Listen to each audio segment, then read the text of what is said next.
Toute la région d'Erfoud est un peu la capitale des fossiles au Maroc. Après avoir pris la route du Souk et traversé le pont Neuf du Ziz, un affleurement rocheux nous apparaît quelques 8 kilomètres plus loin. C'est dans ce genre d'endroit que sont extraites les pierres qui emprisonnent des fossiles disparus depuis des millions d'années.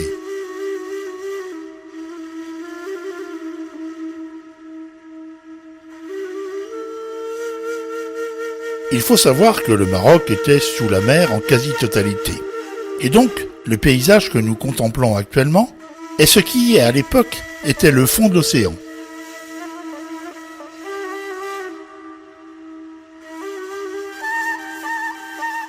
Par les bouleversements géologiques successifs, de nombreux animaux et mollusques marins ont été piégés dans la roche.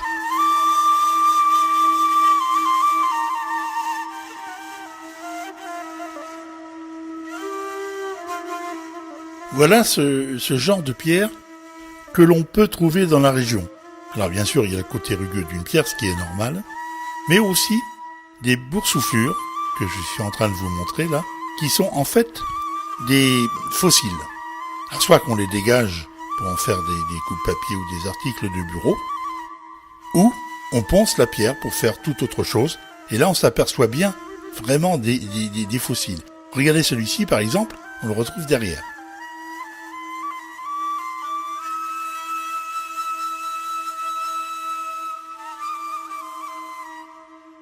Bien sûr, il y a d'autres pierres, par exemple celle-ci qui est beaucoup plus basaltique, beaucoup plus noire, avec de nombreux fossiles. Celle-ci a été coupée parce que probablement que cette partie était destinée soit à usage de plateau de table, étagère ou peut-être autre chose d'ailleurs. Là encore, on voit bien le nombre important de mollusques orthocères. Ces bêtes devaient pulluler dans la région. Si les gros blocs dégagés sont expédiés dans des grosses unités de transformation, les plus petits sont travaillés dans des ateliers de fortune et dans des conditions intolérables. Poussière dans les poumons et chaleur. N'oublions pas qu'il fait quasiment soleil toute l'année à Erfoud.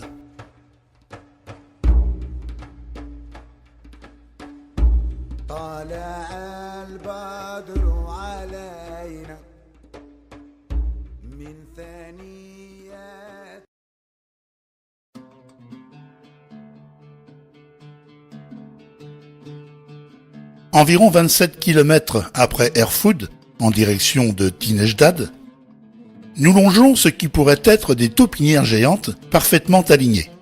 Bien sûr, il n'en est rien. Alors laissons plutôt à Bachir le soin des explications. Alors, ça, la montagne, là-bas. La source, là-bas. Ici, la palmerie. Regardez la palmerie. Là-bas au fond, ouais. Oui, la palmerie dit Tafilalt. Tafilalt. Ça veut dire quoi, Tafilalt? Non. C'est les Arabes. Les jeunes, c'est très très intelligent. La première jour, 5% ou 10% travaillaient 1 mètre sur la terre, 2 mètres, 3 mètres, total 100 mètres. Oui, ça, la source ici, mais travailler un puits vers la source. Alors, notre jour travailler 10 mètres souterrain ou 5 mètres. La terre dit 10 mètres souterrain. Sur terre ici, un autre trou. Ça veut dire quoi, Kotara? Ça veut dire canal souterrain du 11e siècle. Mais à la région ici, il y a des total de 350 canalisations souterraines. Pourquoi? Chaque tribu et chaque ksar, c'est le ksar, chaque ksar, il y a son canal. Voilà.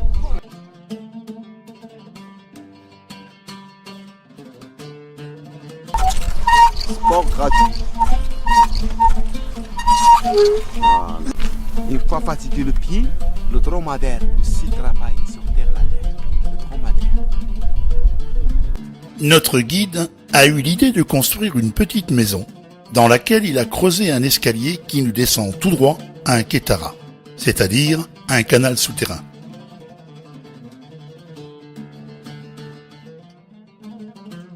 On se rend alors mieux compte du travail titanesque qui a été effectué sur plusieurs kilomètres, ainsi que de la création des puits creusés tous les 50 mètres environ, afin de déblayer la terre, et tout cela à l'aide de seaux. Pour trouver Bachir, c'est très facile. Dès que vous voyez au bord de la route un dromadaire de béton peint en bleu, c'est là.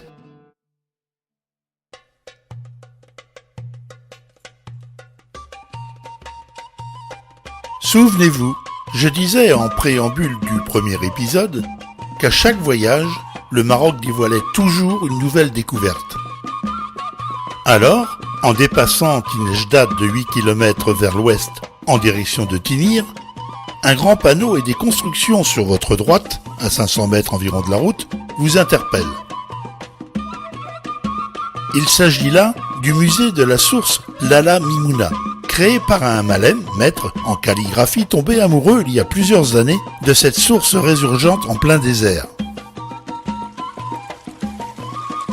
Si pendant un moment, cette dernière fut exploitée, l'eau étant précieuse dans le désert, elle fut plus tard abandonnée et devenue une décharge. Et c'est là qu'intervient Zaïd Abou. Il va créer autour de cet élément moteur qu'est la source, tout un complexe immobilier abritant des objets préhistoriques comme haches ou pointes de flèches, jusqu'aux outils des métiers artisanaux nécessaires à la vie des berbères, nomades ou sédentaires. Se sédentariser, parce qu'il faut bien que le blé pousse. Voilà. Donc après ces deux thèmes-là, les outils, la vie nomade, et bien ici le thème c'est l'agriculture.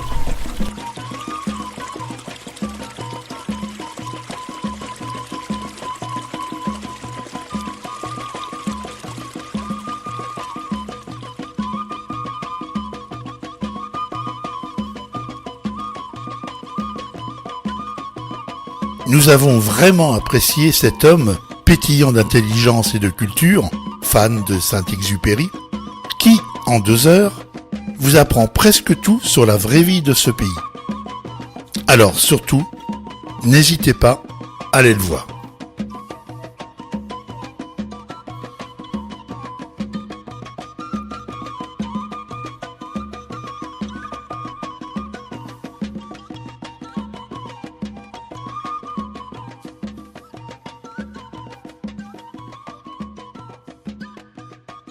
Si ce que tu as à dire n'est pas plus beau que le silence, alors tais-toi.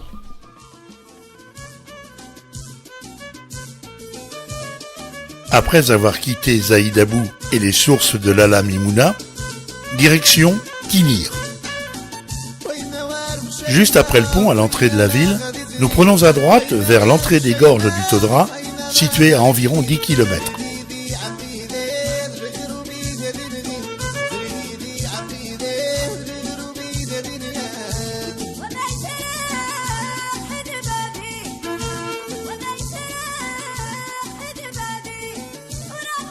Mais auparavant, nous longeons la Palmeraie et ses nombreux ksars de couleur ocre qui se confondent avec les montagnes du Haut Atlas environnantes.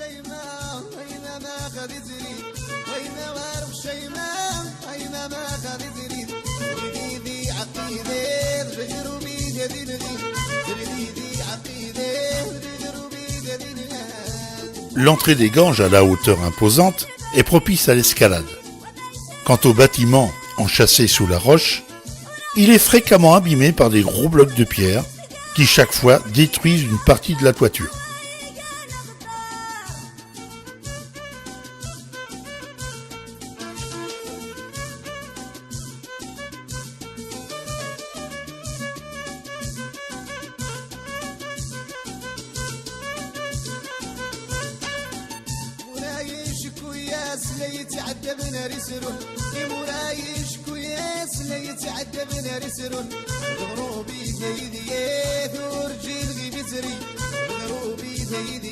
Nous suivons l'Oued le long des gorges, avec en prime, comme bien souvent, de bien belles rencontres.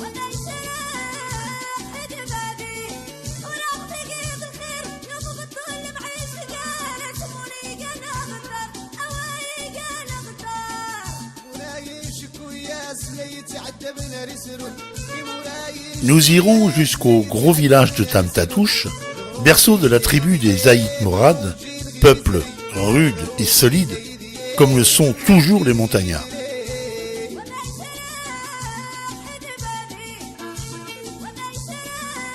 Après quelques jours de repos, nous avions envisagé de faire le tour jusqu'à Dadès par la haute montagne et ses pistes incertaines. Mais nous préférons redescendre par le même chemin qu'à l'aller. Cela nous permettra de revoir le même paysage, mais vu d'un autre angle, avec un éclairage différent.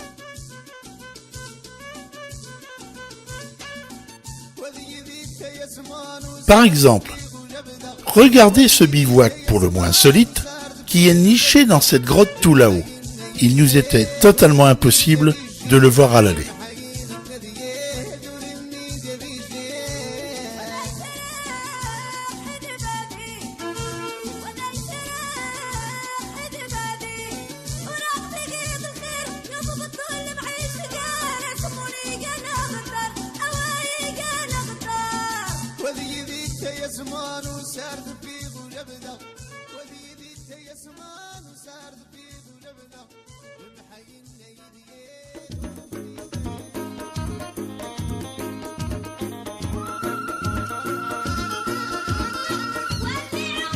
C'est avec la vallée et les gorges du Dadès que nous arrivons au terme de notre parcours dans ce beau pays.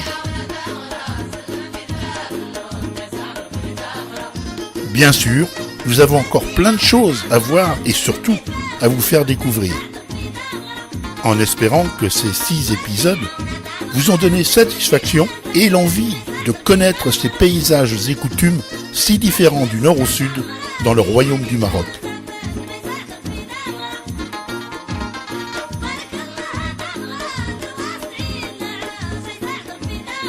Si vous souhaitez être informé des nouvelles publications, n'hésitez pas à vous abonner en appuyant sur la petite cloche en bas à droite de la vidéo.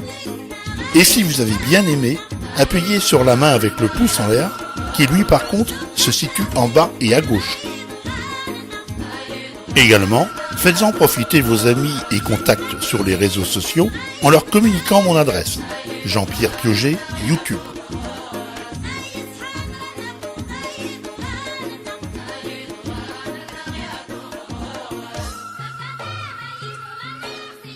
Je vous laisse regarder l'impressionnante route des gorges du Dadès.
Merci et à bientôt.